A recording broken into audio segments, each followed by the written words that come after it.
민주야, 사랑해. 준호의 마지막 말이었다. 새벽 3시 15분 그는 내 손을 꼭 잡고 영원히 눈을 감았다. 5년간 함께한 사람이, 내가 가장 사랑했던 사람이 한순간에 차가운 시체가 되어버렸다.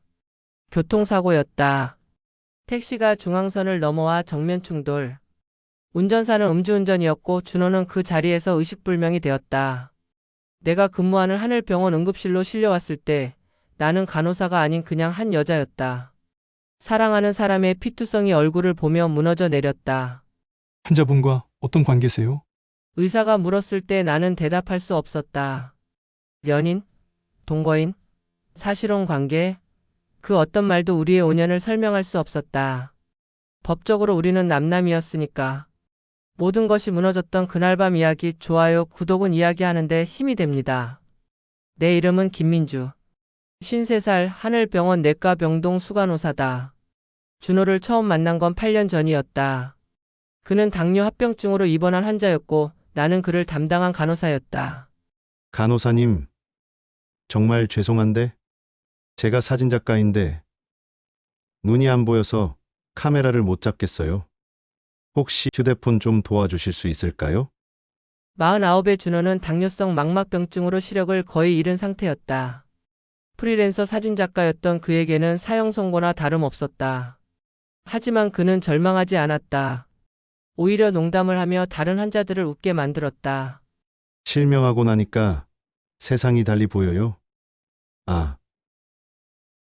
안 보이는데 달리 보인다는 게 말이 안 되네. 그의 유머러스한 성격에 나는 점점 빠져들었다. 퇴원 후에도 정기검진 때마다 만났고 어느새 우리는 연인이 되어 있었다.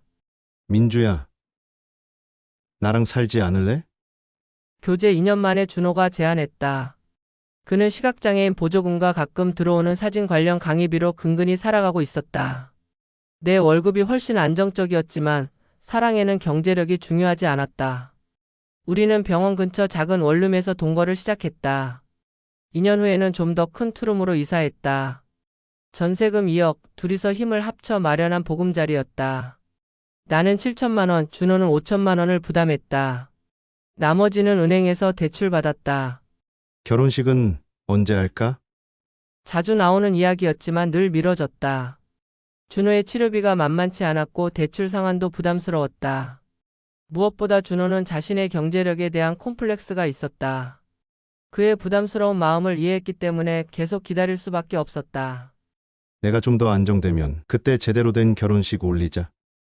그렇게 우리는 5년을 함께했다. 법적으로는 남남이지만 그 누구보다 가까운 사이로. 결혼을 하지 않았다는 사실조차 잊고 다정한 시간들이 이어졌다. 매일 동네를 산책하며 이야기를 나눴다. 웃음이 끊이지 않는 날들이었다.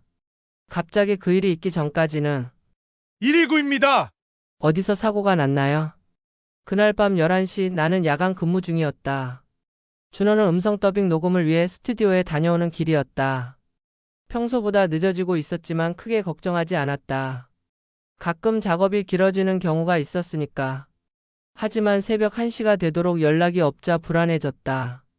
전화를 걸어봐도 받지 않았다. 그리고 새벽 2시 응급실에서 급한 호출이 왔다. 민주야, 너 빨리 응급실로 와. 선배의 목소리가 떨리고 있었다. 뭔가 심상치 않았다. 급히 달려간 응급실에서 나는 믿을 수 없는 광경을 목격했다. 피투성이가 된 준호가 응급침대에 누워 있었다. 의식불명 상태였고 모니터에서는 불규칙한 심전도가 그어지고 있었다. 환자분과 어떤 관계세요? 담당 의사가 물었다. 나는 입술을 떨며 대답했다. 동거인이에요. 사실혼 관계. 보호자 연락처 알고 계세요? 법적 보호자 말입니다. 그제야 현실이 뒤통수를 쳤다. 혼인신고를 하지 않았다는 것이 갑자기 무겁게 다가왔다. 준호의 가족은 부모님이 일찍 돌아가시고 형 한 명뿐이었다. 하지만 형제는 준호가 시력을 잃은 후 연락이 끊어진 상태였다. 도움을 요청한 것도 아니었는데 형이 연락을 받지 않는다고 속상해했었다. 일단 수술부터 해주세요. 보호자는 제가 연락해 볼게요. 2시간 넘는 수술이 끝났지만 준호는 깨어나지 못했다. 뇌출혈이 심각했다. 의사는 조심스럽게 말했다. 최선을 다하고 있지만 각오는 하시는 게 좋겠습니다. 나는 준호의 침대 옆을 지켰다. 간호사인 나도 5년간 함께한 연인인 나도 그 순간 아무것도 할 수 없었다. 민주야, 사랑해. 새벽 3시 준호가 마지막으로 의식을 찾았다. 내 손을 꼭 잡고 한마디를 남긴 채 그는 영원히 눈을 감았다. 믿을 수 없었다. 당연히 집으로 돌아와 웃고 떠들었던 준호가 이렇게 세상을 떠나다니. 예상치 못한 적이 눈앞에 나타날 줄은. 준호의 장례식장에서 나는 상주 역할을 했다. 준호와 가까웠던 친구들과 병원 동료들이 와줬지만 초라한 빈소였다. 장례 둘째 날 정장을 차려입은 중년 남자가 빈소에 나타났다. 준호의 형 김성호였다. 5년 만에 처음 보는 얼굴이었다. 고생했어. 짧은 인사였다. 그리고 그는 바로 본론을 꺼냈다. 준호 보험금이랑 적금 처리는 내가 할게. 법적으로 내가 상속인이니까. 나는 당황했다. 보험금이 있다는 것도 몰랐고 적금도 얼마나 되는지 알지 못했다. 늘 대화가 많았던 우리였는데 정작 중요한 것은 하나도 모르고 있는 기분이었다. 형님, 그런 이야기는 나중에. 나중에 언제까지 미룰 거야? 너는 법적으로 아무것도 아니잖아. 5년 동안 뭐 했는데 아직도 혼인신고도 안 했어. 차가운 말투였다. 5년간 준호를 돌본 것도 함께 살림을 꾸려온 것도 그에게는 아무 의미가 없었다. 형님, 저희가 함께 마련한 전셋집도 있고 대출도 같이 갚아왔어요. 이런 이야기는 장례 후에. 집 누구 명의인데? 준호 혼자 명의야 아니면 공동 명의야? 공동명의였다. 하지만 준호가 먼저 죽으면서 그의 지분은 자동으로 형에게 넘어가게 되었다. 봐봐, 결국 내가 상속받는 거잖아. 너는 그냥 세입자일 뿐이고. 그의 말은 맞았다. 법적으로는 완전히 옳았다. 하지만 감정적으로는 받아들일 수 없었다. 형님께서 준호 치료비라도 보태주신 적 있나요? 5년간 한 번이라도 안부 전화하신 적 있나요? 그건 네가 알아서 한 거잖아. 누가 부탁했어? 내가 치료비 내달라고 했어. 냉혹했다. 갑작스럽게 맞이한 차가운 현실에 머리가 띵했다. 하지만 법은 그의 편이었다. 그날 밤 나는 준호의 휴대폰을 확인해 보았다. 보험 관련 문서들을 찾아보니 3천만 원의 생명보험이 있었고 적금도 2천만 원 정도 되었다. 총 5천만 원. 결코 작은 돈이 아니었다. 장례를 치른 후 일주일 나는 멍하니 일상을 보내고 있었다. 병원에서도 배려해줘서 특별 휴가를 받은 상태였다. 그런데 준호의 형 성호 씨로부터 전화가 왔다. 민주 씨, 우리 한번 만나서 정리하고 싶은 게 있어요. 병원 원장실에서 만날까요? 갑자기 원장실이라니? 이상했지만 만나기로 했다. 원장실에 도착하니 이미 성호 씨가 와 있었다. 그리고 뜻밖에도 하늘병원 박 원장님이 함께 계셨다. 민주 씨, 앉아요. 원장님의 표정이 심각했다.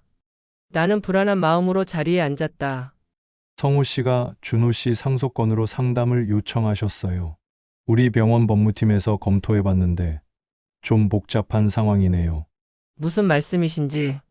민주 씨, 준호 씨 치료비 명세서 좀 확인해 볼까요? 원장님이 서류를 내밀었다. 준호의 5년간 병원비 내역이었다. 당뇨, 합병증 치료, 안과 수술, 정기검진.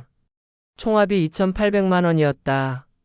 보험으로 일부 처리되었지만 본인 부담금만 1,500만 원이 넘었다. 이 비용을 누가 부담했죠? 제가 대부분 냈습니다. 그리고 전세 대출 현황도 확인해 봤어요. 현재 잔액이 8천만 원 정도 되네요. 이것도 민주 씨가 함께 갚아오셨죠? 성호 씨의 표정이 굳어지기 시작했다. 그게 뭔 상관이에요? 어차피 상속은 법에 따라. 맞습니다. 법에 따라 처리해야죠. 원장님의 눈빛이 날카로워졌다. 상속이라는 게 재산만 받는 게 아니에요. 채무도 함께 승계하는 겁니다. 준호 씨의 채무를 정확히 계산해 보니 원장님이 계산기를 두드렸다. 전세 대출 잔금 8천만 원, 병원비 미납분 300만 원, 그리고 민주 씨가 대신 부담한 치료비를 준호 씨에게 빌려준 것으로 볼 수 있으니 1,500만 원, 총 9,800만 원의 채무가 있습니다. 잠깐만요. 그게 무슨...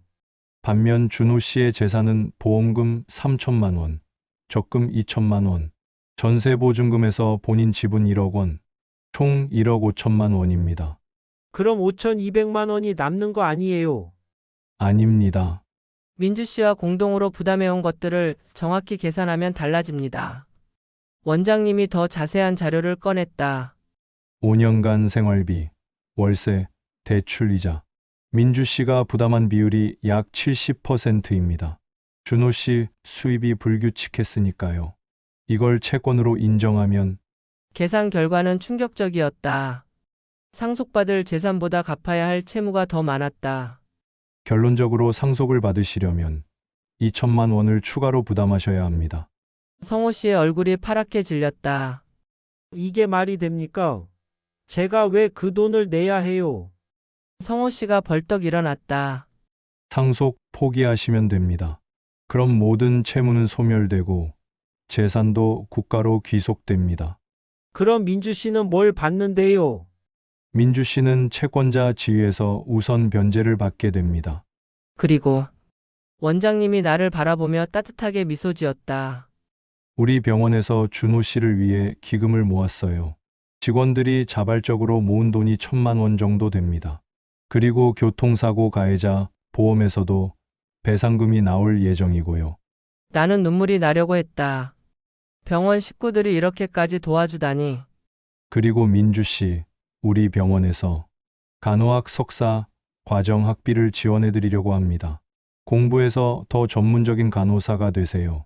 원장님, 5년간 한 사람을 그렇게 헌신적으로 돌본 사람을 우리가 모를 리 있겠어요?